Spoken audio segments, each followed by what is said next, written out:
Bismillahirrahmanirrahim. Assalamualaikum warahmatullahi wabarakatuh. Waalaikumsalam warahmatullahi wabarakatuh. Alhamdulillahirabbil alamin. Wassalatu wassalamu ala asyrofil anbiya'i wal mursalin wa ala alihi washabihi ajmain.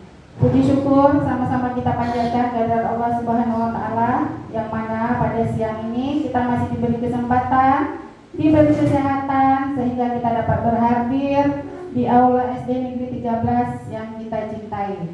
Salawat beriring salam, marilah sama-sama kita sajikan ke pangkuan Nabi besar Muhammad sallallahu alaihi wasallam, Nabi akhir zaman yang telah membawa kita ke alam yang penuh peradaban, dan semoga kita akan dapat syafaatnya di hari kiamat kelak. Amin. Yang saya hormati Ibu Kepala Sekolah SD Negeri 13, Bapak Wakil Kepala Sekolah SD Negeri 13, Bapak Ibu Guru SD Negeri 13. Pada kesempatan ini saya ingin mengucapkan terima kasih sudah meluangkan waktu untuk hadir. Pada Bapak Ibu, pada hari ini kegiatannya adalah penyebaran pemahaman dan penerapan pengalaman budaya positif adalah salah satu tugas saya sebagai calon guru penggerak angkatan 9 di SD Negeri 13 Banda Aceh. Tujuan pertemuan ini adalah diseminasi budaya positif kepada warga sekolah yang merupakan kegiatan diseminasi salah satu praktik baik, sehingga dari hasil kegiatan ini diharapkan menghasilkan pemahaman cara mengimplementasikan budaya positif di sekolah, sehingga sekolah kita menghasilkan sekolah yang nyaman, menyenangkan, berpihak pada murid dan mewujudkan keinginan kelas dan restitusi. Baik, kita lanjutkan. Yang pertama ada konsep inti budaya positif. Konsep inti budaya positif di sini ada. Yang pertama ada perubahan paradigma belajar. Kemudian ada disiplin positif, nilai-nilai kebajikan, kebutuhan dasar manusia, motivasi perilaku manusia, posisi kontrol guru, keyakinan kelas, dan segitiga restitusi. Yang pertama kita akan lihat perubahan paradigma belajar, yaitu pembelajaran dengan paradigma baru. Pembelajaran dengan paradigma baru adalah pembelajaran yang dirancang berdasarkan prinsip pembelajaran berdiferensiasi, sehingga peserta didik belajar sesuai kebutuhan berdasarkan tahap perkembangan untuk mewujudkan profil pelajar Pancasila. Pembelajaran dengan paradigma baru ini yaitu pembelajaran yang berpihak kepada murid, bukan lagi pembelajaran yang berpusat pada guru. Kalau dulu kita belajar mungkin berpusat pada guru banyak mendikte, tapi perubahan paradigma baru ini pembelajaran berpusat kepada murid. Kemudian tujuannya yaitu untuk mewujudkan profil pelajar Pancasila, yaitu beriman bertakwa kepada Tuhan Yang Maha Esa, mandiri, bernalar kritis, kreatif, gotong royong, dan berkebinekaan global. Selanjutnya ada miskonsepsi tentang teori kontrol. Nah, di sini ada yang pertama, ilusi guru mengontrol murid. Nah, pada dasarnya kita mengontrol murid. Selama ini kita sudah sukses mungkin mengontrol murid, kemudian kita sudah merubah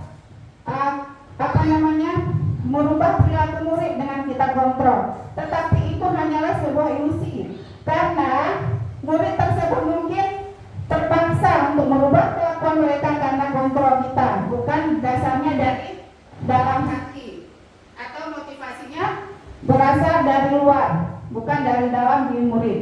Kemudian ada ilusi bahwa semua penguatan positif, efektif, dan bermanfaat.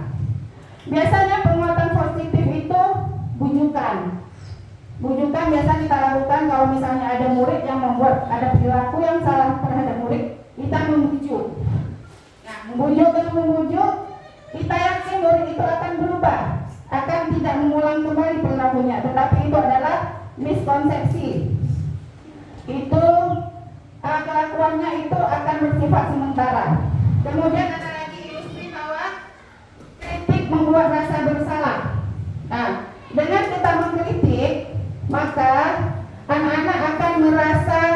rendah diri. Dia akan merasa identitas menuju kepada identitas gagal. Kemudian mereka akan merasa mengontrol diri mereka itu tidak pada mereka yang inginkan. Yang terakhir, ilusi bahwa orang dewasa berhak memaksa. Di sini orang dewasa itu kita sebagai guru. Biasanya kita memaksa murid untuk melakukan sesuatu yang mungkin mereka tidak mau menginginkannya. Nah, di sini adalah sebuah ilusi kalau orang dewasa memaksa, berarti dia nanti akan merusak sebuah hubungan. Kemudian dia akan terjadi permusuhan, akan memusuhi kita. Nah, kemudian selanjutnya ada mengubah paradigma stimulus respon ke pendekatan teori. Kita akan merubah paradigma stimulus respon. Bapak Ibu, di sini ada yang pertama, realitas kebutuhan kita sama. Teori kontrolnya yang sebenarnya yang kita rubah itu bahwa realitas itu kebutuhan itu kita berbeda. Kemudian ada semua orang melihat hal yang sama. Teori kontrolnya setiap orang memiliki gambaran berbeda. Kita tidak sama gambaran kita, pemikiran kita tidak sama dengan orang lain. Kemudian kita mencoba mengubah orang agar berpandangan sama dengan kita. Kemudian teori kontrolnya kita berusaha memahami pandangan orang lain tentang dunia. Pandangan kita sama orang lain itu beda-beda, nggak dapat kita paksakan. Kemudian orang lain bisa mengontrol saya. Hanya Anda yang bisa mengontrol diri Anda sendiri. Orang lain nggak bisa mengontrol kita. Mungkin kita di sini murid kita datang ke sekolah terlambat. Kita bisa mengontrol anak terlambat. Besok mungkin dia akan datang terlambat lagi. Tetapi dalam berkelanjutannya nggak bisa kita kontrol lagi, karena hanya dia yang bisa mengontrol dirinya sendiri. Kemudian permasalahan ada pada saat bujukan gagal. Kolaborasi dan konsensus menciptakan pilihan-pilihan baru. Nah, apabila ada anak berbuat salah atau tindakan yang tidak betul, kita harus berkolaborasi, kita harus berkomunikasi, bertanya dulu apa penyebab mereka itu melakukan sesuatu yang tidak sesuai. Yang terakhir, model berpikir menang kalah. Teori kontrolnya adalah model berpikir menang dan menang, tidak ada yang menang kalah. Kemudian ada disiplin positif. Apa itu disiplin positif? Yaitu pendekatan disiplin yang mengajarkan tanggung jawab pada anak, mengembangkan kesadaran diri berdasarkan nilai-nilai kebajikan universal. Kemudian ada disiplin positif lebih berfokus pada disiplin internal, memungkinkan siswa mengontrol tindakan sendiri. Siswa dapat memahami dan menyadari tindakan mereka berdasarkan motivasi internal, bukan karena pujian ataupun hukuman. Bapak Ibu, selama ini kita menerapkan disiplin pada anak itu mungkin karena suatu paksaan. Mungkin kita memberikan imbalan. Contoh di kelas, kalau misalnya datangnya tepat waktu, nanti ibu kasih bintang, ibu kasih reward. Itu tepat apa tidak, Bapak Ibu? Tepat apa tidak? Tidak. Itu adalah tindakan yang tidak tepat karena itu adalah motivasi eksternal, motivasi dari orang lain, bukan dari dalam diri sendiri atau motivasi internal. Untuk menciptakan disiplin positif, anak-anak harus sadar bahwa yang dilakukannya itu dalam diri sendiri, sehingga nanti tercipta lingkungan yang positif berkelanjutan. Kemudian di sini ada nilai-nilai kebajikan. Nilai-nilai kebajikan adalah nilai yang disepakati bersama, lepas dari suku, bangsa, agama, bahasa maupun latar belakang. Sebenarnya ada 6 nilai kebajikan. Di sini ada 3. Ini adalah nilai-nilai yang harus tertanam baik pada diri kita maupun pada murid-murid kita, yaitu ada profil pelajar Pancasila, beriman bertakwa kepada Tuhan Yang Maha Esa, berakhlak mulia, berkebinekaan global, gotong royong, mandiri, kreatif, dan bernalar kritis. Kemudian ada nilai-nilai kebajikan Ibu Primarius Program atau PIP. Di situ nilainya ada toleransi, rasa hormat, integritas, mandiri, menghargai, antusias, empati, keingintahuan, kreativitas, kerjasama, percaya diri, dan komitmen. Kemudian ada nilai keterampilan hidup, dapat dipercaya, lurus hati, pendengar yang aktif, tidak merendah orang lain, memberikan yang terbaik dari diri, tidak merendahkan orang lain, memberikan yang terbaik dari diri. Nilai-nilai kebajikan ini termasuk akhlak yang baik yang harus kita bina di sekolah untuk mewujudkan budaya positif di sekolah. Kewajiban kita sebagai guru harus bisa menanamkan nilai-nilai kebajikan dalam diri murid yang berasal dari motivasi dari dalam diri murid. Kemudian ada kebutuhan dasar manusia. Kebutuhan dasar manusia. Pada dasarnya di sekolah ini tidak ada anak yang nakal atau tidak ada anak yang berperilaku menyimpang. Kenapa mereka berperilaku seperti itu? Karena kebutuhan dasarnya tidak terpenuhi. Ada kebutuhan dasar manusia, yaitu kebutuhan segala sesuatu yang kita lakukan untuk mendapatkan apa yang kita inginkan. Seluruh tindakan yang kita lakukan memiliki tujuan tertentu, dan semua usaha terbaik yang kita lakukan adalah dalam rangka agar kebutuhan dasar kita terpenuhi dengan baik. Jadi kebutuhan dasar itu adalah sesuatu yang harus kita penuhi. Apabila kebutuhan dasar ini tidak terpenuhi, maka akan menimbulkan perilaku yang tidak sesuai. Nah, di sini ada 5 kebutuhan dasar manusia. Yang pertama, bertahan hidup. Makanan, kebutuhan bertahan hidup antara lain ada makanan, pakaian, tempat tinggal, keamanan, dan kesehatan. Coba Bapak Ibu ingat, mungkin ada anak kita di kelas berperilaku yang tidak sesuai. Kita harus tahu apa kebutuhan mereka itu yang tidak terpenuhi. Misalnya, dia sering mengambil makanan teman. Kita mengecap dia nakal, padahal mungkin kebutuhan dia di rumah dia tidak makan. Ataupun tempat tinggalnya bagaimana? Atau di rumah dia sering mengganggu orang. Mungkin di rumah dia tidak aman dengan keluarganya. Itu adalah kebutuhan dasar pada manusia yang harus kita ketahui.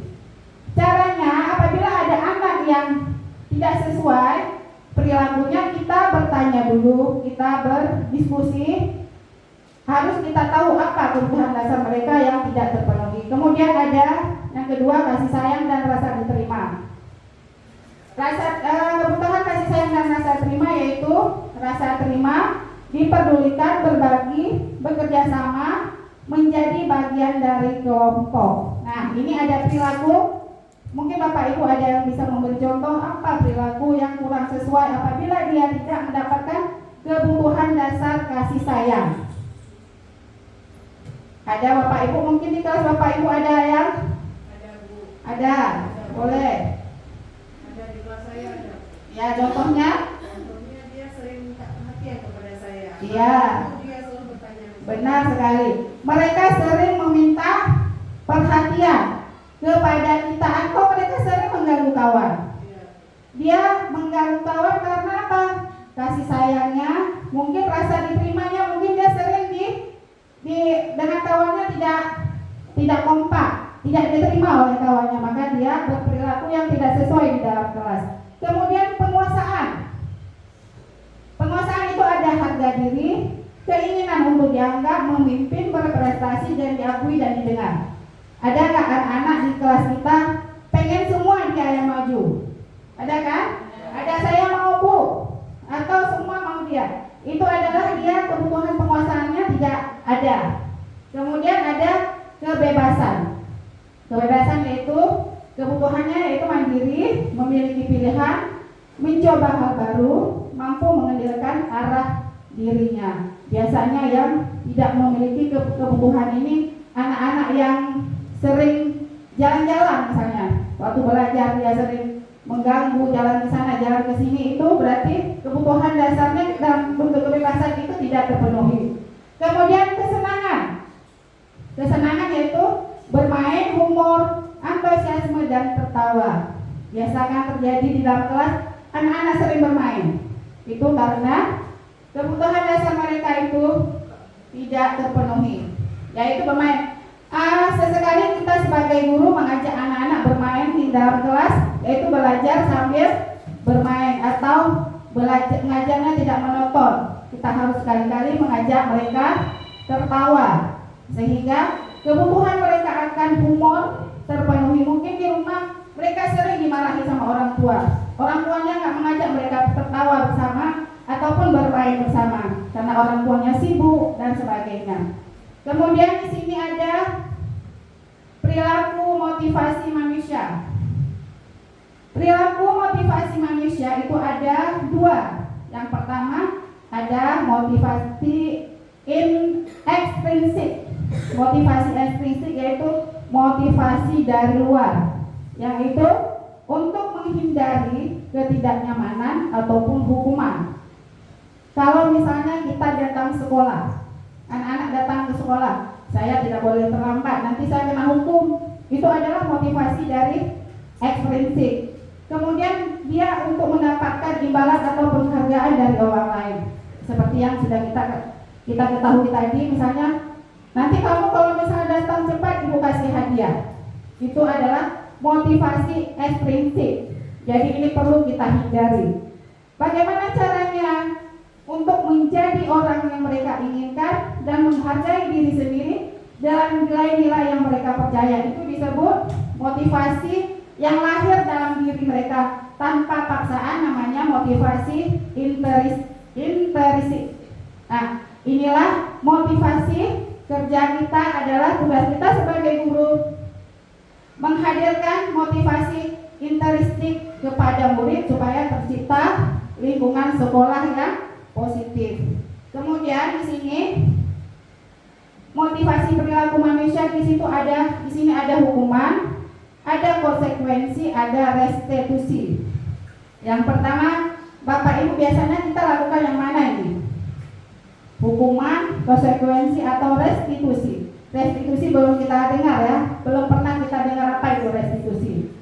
Kalau saya pribadi biasanya sering kasih hukuman atau konsekuensi ada sekali-kali. Bagaimana bentuk hukumannya? Apa itu hukuman?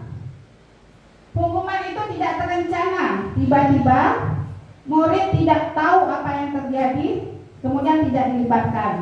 Kemudian bersifat satu arah, berupa hukuman fisik atau psikis. Contohnya, dia terlambat datang, kamu nanti keliling lapangan 5 kali. Itu secara tiba-tiba, itu namanya hukuman. Mereka tidak tahu, kemudian kita tidak memberitahunya sebelumnya. Itu merupakan hukuman fisik apa psikis? Itu adalah hukuman fisik. Nah, kalau hukuman psikis yang biasa kita lakukan seperti ucapan, contohnya, nah kalau kamu tidak siap, kamu tidak boleh keluar, tidak boleh istirahat atau tidak boleh pulang. Itu namanya hukuman psikis. Ini perlu kita hindari. Kemudian ada konsekuensi. Konsekuensi itu terencana, disepakati sesuai aturan murid, murid tetap dibuat tidak nyaman, sikap guru selalu memonitor murid. Nah, pada konsekuensi murid juga ternyata tidak nyaman. Ini sifatnya tertulis karena sudah disepakati. Contohnya, nanti kalau kamu sudah selesai atau kamu tidak selesai, kamu akan menghafal perkalian. Itu sebuah hukuman konsekuensi. Itu sudah tertulis sebelumnya, itu namanya konsekuensi. Sudah disepakati sebelumnya dengan siswa, tetapi murid tersebut merasa tidak nyaman juga. Kemudian kita selalu bersikap memonitor. Yang terakhir, restitusi. Nah, restitusi ini mungkin jarang kita lakukan. Apa itu restitusi? Proses menciptakan kondisi bagi murid untuk memperbaiki kesalahan, proses kolaboratif untuk murid mencari solusi sendiri. Apabila ada murid yang melakukan kesalahan, kita mereka lakukan. Kita berkolaborasi dengan murid. Bagaimana dia mencari solusi atas kesalahannya, itu disebut dengan restitusi. Jadi yang ini yang harus kita terapkan kepada murid-murid kita. Kemudian ada 5 posisi kontrol guru, yaitu yang pertama penghukum. Seperti yang kita tahu tadi, yang menghukum itu ada hukum fisik dan psikis. Kemudian pembuat rasa bersalah, ada teman sebagai teman, ada sebagai pemantau, dan sebagai manajer. Nah, di sini apa posisi kita Bapak Ibu? Sebelumnya, pastinya kalau saya penghukum dan pembuat rasa bersalah itu sering saya lakukan. Contoh, penghukum seperti yang saya contohkan tadi. Kemudian pembuat rasa bersalah, biasanya pagi-pagi saya sendiri mengatakan, bagaimana nak kalau misalnya kamu lakukan ini kepada ibu kamu? Itu salah satu pembuat rasa bersalah. Sering ya ibu-ibu kita lakukannya. Kemudian ada teman pemantau dan manajer. Nah, di sini ada satu kasus. Kemarin hari Senin kita kasus apa yang kita angkat di sini? Tidak memakai atribut lengkap saat upacara. Ada yang memakai simbol, ada yang memakai topi. Jadi cara menyelesaikan masalah itu bagaimana? Apakah kita penghukum? Penghukum itu keliling lapangan, misalnya kamu keliling lapangan selama 3 kali putaran karena tidak pakai simbol. Kemudian pembuat rasa bersalah.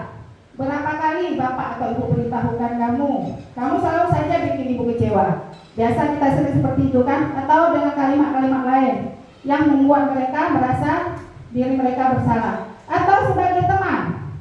Contoh, ayo kamu bisa ikuti peraturan sekolah kita. Tolong bantu bapak sekali ini ya. Sudah, tidak apa-apa. Biasanya seperti itu kan? Ya sudah, tidak apa-apa. Lain kali jangan diulang lagi ya. Itu sebagai posisi kontrol, sebagai teman. Itu juga sering kita lakukan. Kemudian yang keempat ada pemantau. Kamu sudah melanggar aturan sekolah, kamu tahu konsekuensinya. Setelah ini kamu beli atribut ya sama Ibu Sri. Biasanya gitu kan? Kamu beli atribut ya sama Ibu Sri. Dan jangan diulang lagi, itu namanya pemantau. Kemudian yang terakhir ada manajer. Posisi kontrol sebagai manajer ini, guru bekerja bersama dengan siswa, memberi mereka tanggung jawab atas perilaku mereka dan mendukung mereka dalam menemukan solusi atas yang mereka hadapi. Misalnya kemarin hari Senin tidak memakai atribut sekolah, apa solusi yang harus anak-anak lakukan, apa solusi yang harus mereka dapatkan, atau apa tanggung jawab mereka atas perilaku mereka. Kemudian posisi manajer mengacu pada restitusi yang memungkinkan siswa untuk menjadi manajer bagi diri mereka sendiri dan menciptakan identitas positif serta keberhasilan dalam diri mereka. Nah, pada sisi manajer ini dia bisa mengontrol diri, dia bisa mengontrol dirinya sendiri sehingga dia akan menciptakan suatu energi yang positif. Kalaupun dia melakukan paksaan, melakukan sesuatu yang tidak sesuai, berarti dia sudah bisa mengontrol dirinya sendiri. Kemudian apa penerapannya? Biasanya kalau sisi manajer, apakah kamu tahu kesalahanmu? Kita bertanya dulu kepada murid. Apa tahu apa kesalahannya? Supaya mereka mengetahui apa kesalahan yang mereka lakukan. Kemudian kira-kira kamu mau perbaiki kesalahanmu? Ini adalah contoh posisi sebagai manajer, penerapan posisi sebagai manajer. Kita sebagai guru diharapkan bisa menerapkan posisi kita sebagai manajer. Kemudian ini ada contoh video bagaimana posisi menghukum.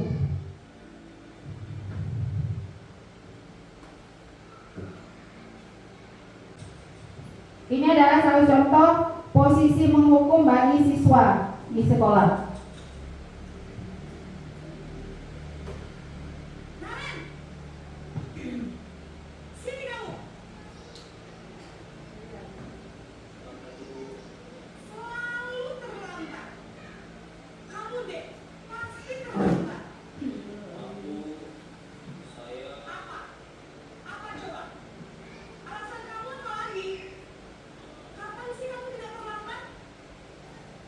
Malah sekalian kamu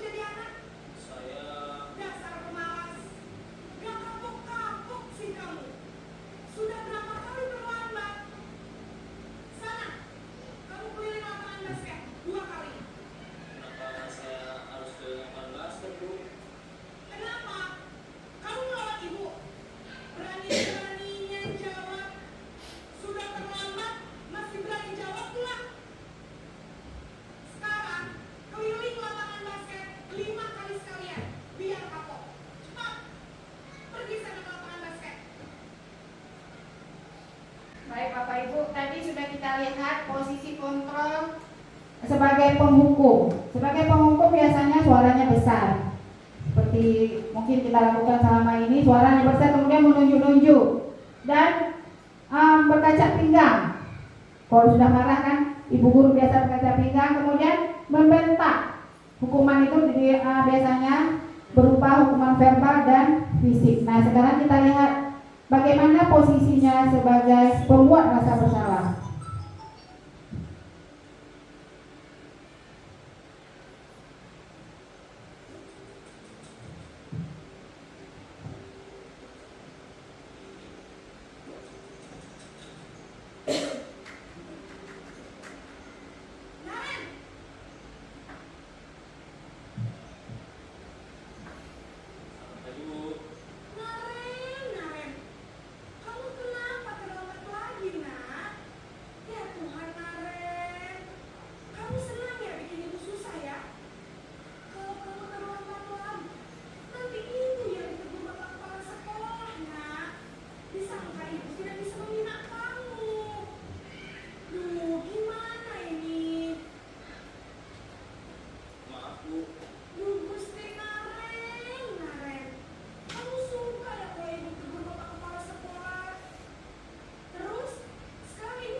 Ya, ini adalah posisi membuat rasa bersalah. Biasanya suaranya posisi membuat bersalah itu agak mendedu sedikit ya, agak ada dramatis sedikit di sini. Jadi anak-anak merasa bersalah atas apa yang mereka lakukan. Kemudian yang ketiga ada posisi sebagai teman.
Sudah kita lihat posisi sebagai teman. Suaranya di situ agak sedikit mungkin so akrab ya, so akrab dengan murid mereka, sehingga murid merasa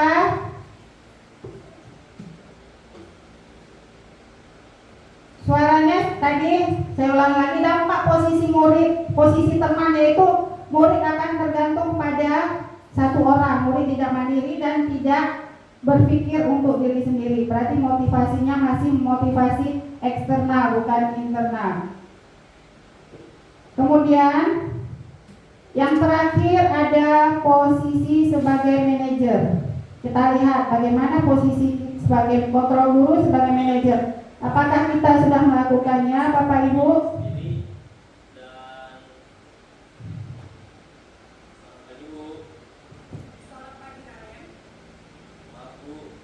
Saya terlambat. Iya, sekolah masuknya jam 7, sekarang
Itu adalah contoh posisi manajer. Ini adalah posisi kontrol yang seharusnya kita lakukan di sekolah apabila ada murid kita yang ada berperilaku yang tidak sesuai. Nah, pada posisi ini murid diberikan tanggung jawab untuk menyelesaikan masalah sendiri, kemudian mereka mencari solusi sendiri atas permasalahan yang mereka hadapi.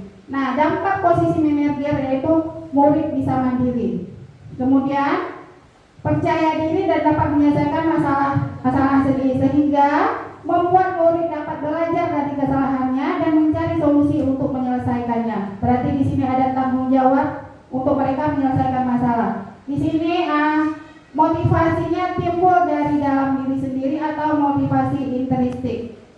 Kemudian kita lihat posisi kontrol apa kita sekarang yang pernah kita lakukan. Posisi kontrol apakah aku? Yang pertama, saya kecewa sekali dengan kamu. Kira-kira posisi kontrol di mana kita ini, Bapak Ibu? Kalau iya, saya bersalah. Kemudian, misalnya anak-anak terlambat atau anak-anak yang di kelasnya mengusir teman. Saya kecewa kali sama kamu, nak. Kenapa setiap hari buat seperti ini? Itu membuat mereka merasa bersalah. Kemudian, ayolah demi ibu, kamu pasti bisa. Ayo selesaikan tugas, kamu pasti bisa demi ibu. Itu posisinya apa? Sebagai teman. Kemudian kalau belum selesai, belum mulai istirahat, ini biasanya kita lakukan di kelas. Ini posisi apa? Hukuman, ya. Kemudian di sini apa rencanamu untuk menyelesaikan masalah ini? Manajer, ya. Yang terakhir adalah posisi manajer. Kita bimbing mereka, kita motivasi mereka untuk mencari solusi dan menyelesaikan masalah sendiri, sehingga mereka bisa bertanggung jawab. Yang ada satu lagi, kamu tidak pernah benar melakukannya. Apa ini? Posisi apa? Sebagai pemantau. Ini adalah posisi sebagai pemantau. Nah, sekarang kita lihat keyakinan kelas. Bapak Ibu, kita di kelas itu harus ada keyakinan kelas. Biasanya kita buat apa? Kesepakatan kelas. Mengapa kesepakatan kelas? Kenapa keyakinan kelas tidak kesepakatan kelas? Keyakinan kelas itu bersifat abstrak, kemudian berupa pernyataan universal. Keyakinan kelas itu terdapat nilai-nilai universal. Seperti tadi yang sudah kita lihat, ada apa saja nilai universal? Ada benar, kritis, tanggung jawab, mandiri, beriman, bertakwa kepada Tuhan Yang Maha Esa. Itulah nilai-nilai universal yang perlu diyakini.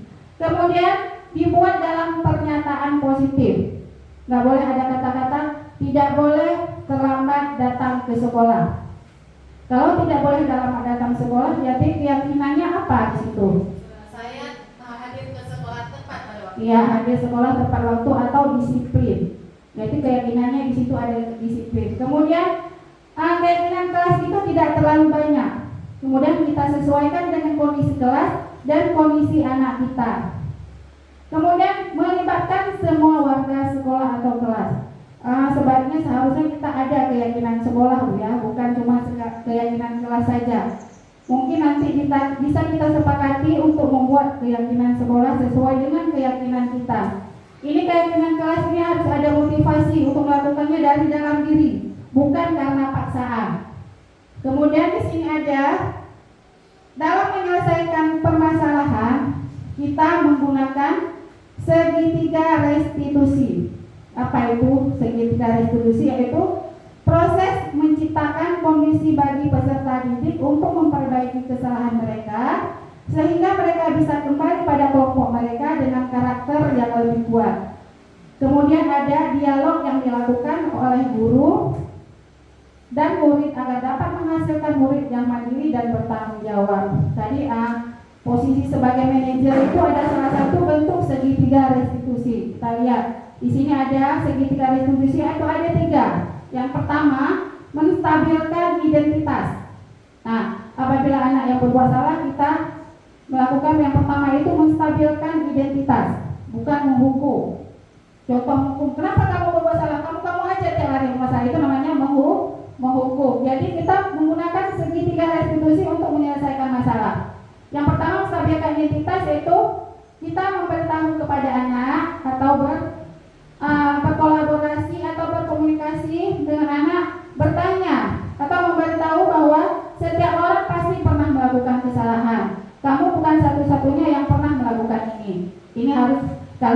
seharusnya kita lakukan apabila kita ucapkan apabila anak-anak berbuat salah. Yang kedua, validasi tindakan yang salah.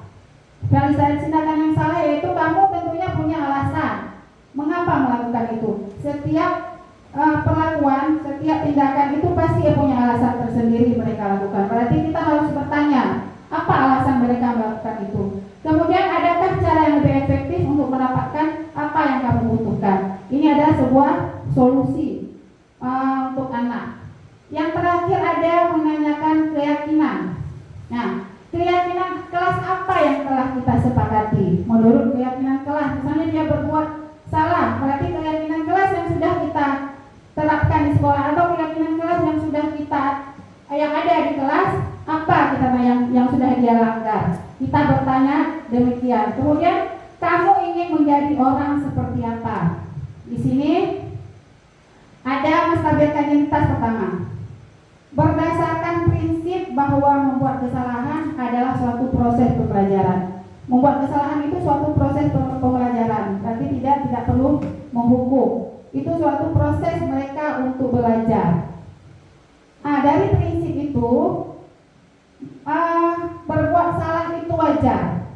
Kemudian Bapak Ibu pernah melakukan itu. Tidak ada manusia yang sempurna. Kemudian Ibu Bapak tidak mencari siapa yang salah, tapi ingin mencari solusi atas permasalahan ini. Kamu berhak merasa begitu. Ini menstabilkan identitas dia. Jadi dia tidak merasa bersalah, tidak merasa rendah diri. Kemudian yang kedua, ada validasi tindakan yang salah. Berdasarkan prinsip perilaku berusaha memenuhi kebutuhan tertentu. Seperti yang kita ketahui tadi, karena ada kebutuhan yang tidak terpenuhi, maka perilaku akan menyimpang atau perilaku tidak sesuai. Berdasarkan prinsip tersebut, maka validasi tindakan yang salah yang kita lakukan adalah bertanya, kamu pasti punya alasan melakukan hal itu. Kemudian, padahal kamu bisa melakukan hal yang lebih buruk daripada ini ya. Misalnya dia cuma mengganggu. Kita ucapkan, ibu sudah menghargai kamu. Kamu tidak memukul dia, cuma mencokek dia, misalnya seperti itu. Kita buat dia itu jangan terpojok. Buat anak itu jangan terpojok. Kemudian kamu melakukannya karena kamu mempertahankan hal yang penting buat kamu. Pasti dia melakukan sesuatu itu karena ada alasan. Makanya kita bertanya. Kemudian yang terakhir, menanyakan keyakinan kelas yang sudah dibuat di kelas. Berdasarkan prinsip your control, pada dasarnya kita termotivasi secara intrinsik. Jadi keyakinan kelas itu merupakan keyakinan yang ada di dalam diri mereka, bukan karena paksaan. Dari itu kita menanyakan apa keyakinan kelas kita.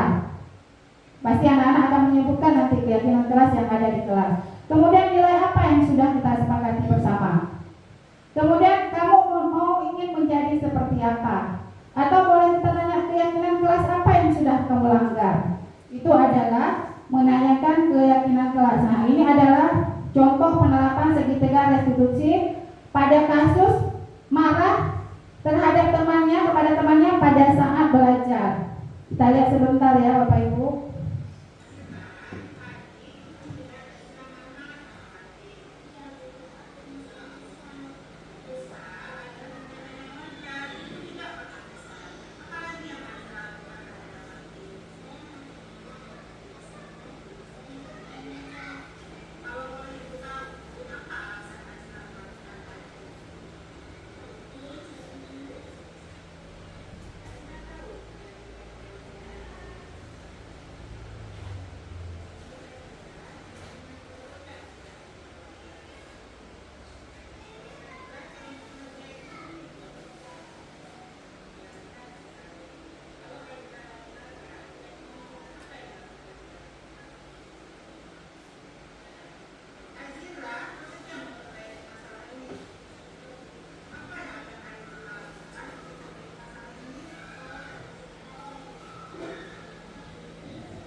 Ya Bapak Ibu, itu adalah contoh penerapan segitiga restitusi dalam menyelesaikan masalah di sekolah. Mudah-mudahan kita semua bisa menerapkan restitusi segitiga restitusi dalam posisi kita sebagai manajer.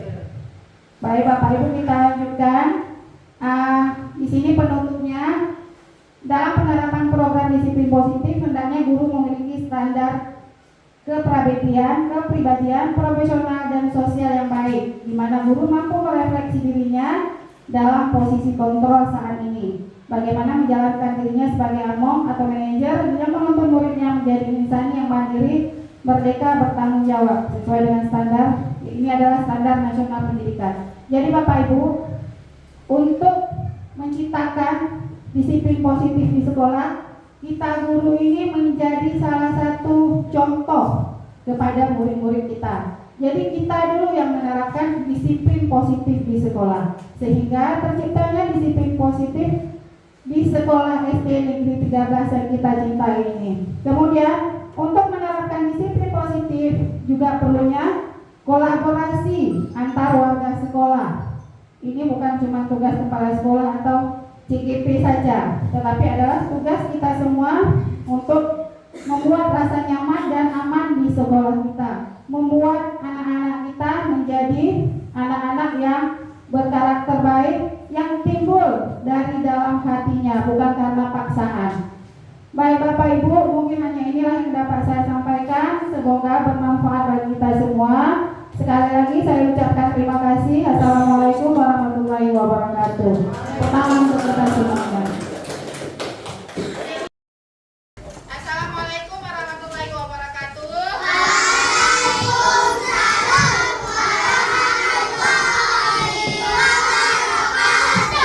Anak ibu semua, hari ini kita akan membuat sebuah kesepakatan kelas. Anak ibu mau nggak kelas kita itu nyaman? Mau. Kelas kita aman? Mau. Nah, kita akan membuat kesepakatan itu nanti akan menjadi sebuah keyakinan itu bagaimana? Yakin dalam diri sendiri melakukan hal-hal yang membuat kelas kita nyaman, kelas kita aman. Sekarang anak ibu semua catat apa keinginan anak ibu semua supaya kelas kita ini aman. Apa yang harus dilakukan terhadap guru, terhadap teman, terhadap kelas. Ya, buat dulu kesepakatannya. Apa yang harus kita lakukan di kelas supaya kelas kita ini jadi kelas yang aman, kelas yang nyaman, sangat belajar. Nah, tulis. Apa yang harus dilakukan di sini, ditulis ya.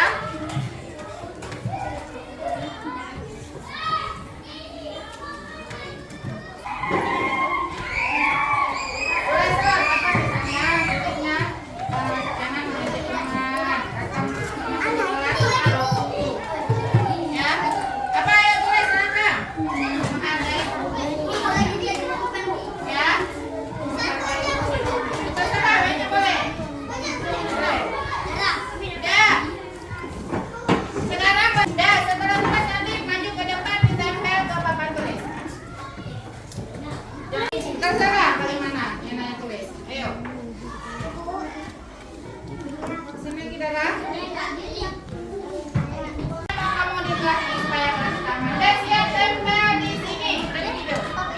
Ayo tempel. Yang sudah selesai ayo tempel. Maju. Ayo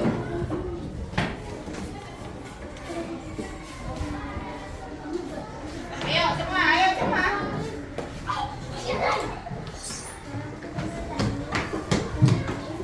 Ya, yang sudah menempel boleh duduk.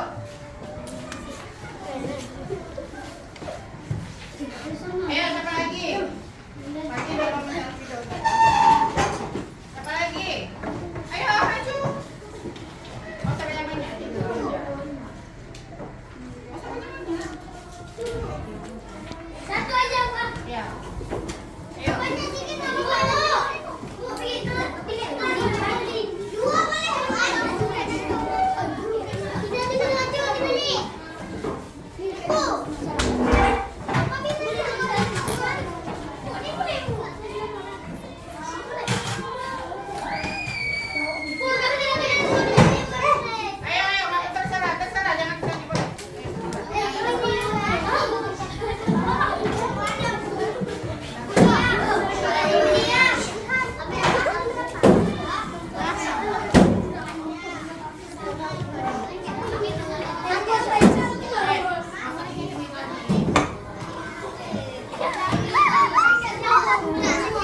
Namanya apa yang ada dalam hati? Oh, saya harus apa terhadap tugas saya? Ya, harus bertanggung jawab. Berarti keyakinan dalam hati yang harus ada adalah bertanggung jawab. Ya, bertanggung jawab. Apa aja bertanggung jawab di kelas kita? Terus mengerjakan tugas? Tidak bermain-main. Kemudian ada lagi membuang sampah pada tempatnya. Apa keyakinan kita? Untuk apa kita membuang sampah?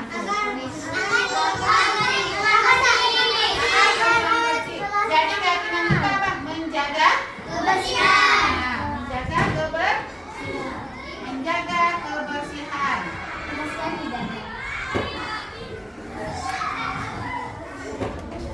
Terus ada lagi, jangan membuli. Jangan membuli teman. Kalau jangan membuli teman, apa yang harus kita lakukan terhadap teman? Ya, stop bully. Apa yang harus kita lakukan sesama teman? Menyayang, saling menyayangi. Saling menyayangi.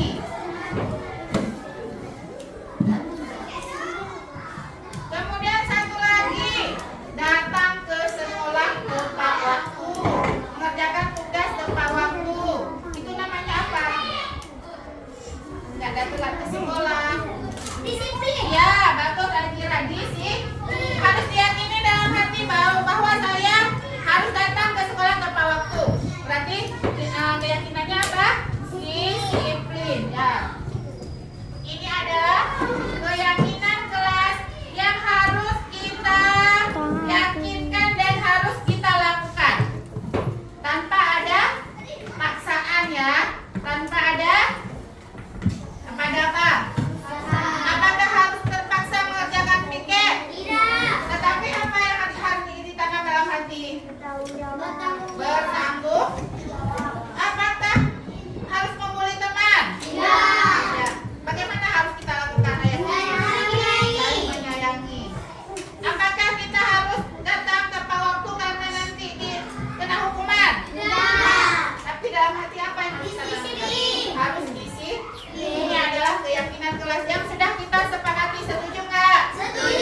buang sampah pada tempatnya. Menghargai guru, masuk ke kelas tepat waktu. Ya, masuk ke kelas tepat waktu sini ya. Ini taruh. Ya. Kemudian menjaga kebersihan. Satu lagi, saya menyayangi guru, buang sampah pada tempatnya. Nah, di sini. Kemudian jangan membuli teman, jangan memukul teman. Nah, dari yang kalian tulis tadi, apa keyakinan yang harus kalian terapkan? Kalau kita menghargai guru, yang menghargai guru maksudnya apa ini? Menghargai siapa? Selain guru, apa yang harus kita hargai? Berarti kita harus saling menghargai. Berarti keyakinannya apa yang harus kita buat? Apa yang harus kita buat? Zaidan saling menghargai. Ini yang pertama. Ini sudah kita sepakati kan? Iya. Keyakinannya harus yakin ya. Harus yakin. Ini ada hari dalam hati kita, harus saling menghargai. Kalau tugaskan kerja piket tepat waktu atau kerjakan piket secara bersama-sama, apa namanya? Keyakinannya. Ada rasa apa dalam hati kalau saya mengerjakan piket lah tepat waktu, saya mengerjakan piket secara bersama-sama, itu namanya apa? Namanya apa yang ada dalam hati? Oh, saya harus apa terhadap tugas saya? Ya, harus bertanggung jawab. Berarti keyakinan dalam hati yang harus ada adalah bertanggung jawab. Ya, bertanggung jawab. Apa aja bertanggung jawab di kelas kita? Terus mengerjakan tugas tepat waktu. Tidak bermain-main. Kemudian ada lagi membuang sampah pada tempatnya. Apa keyakinan kita? Untuk apa kita membuang sampah?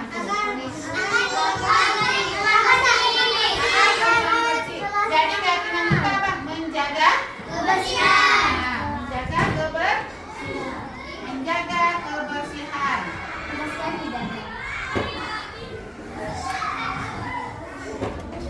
Terus ada lagi, jangan membuli.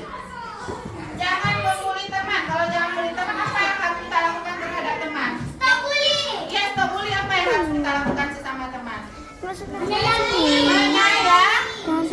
menyayangi. Saling menyayangi. Kemudian satu lagi, datang ke sekolah tepat waktu, mengerjakan tugas tepat waktu. Itu namanya apa? Enggak ada telat ke sekolah. Disiplin. Ya, bagus, Adira. Disiplin.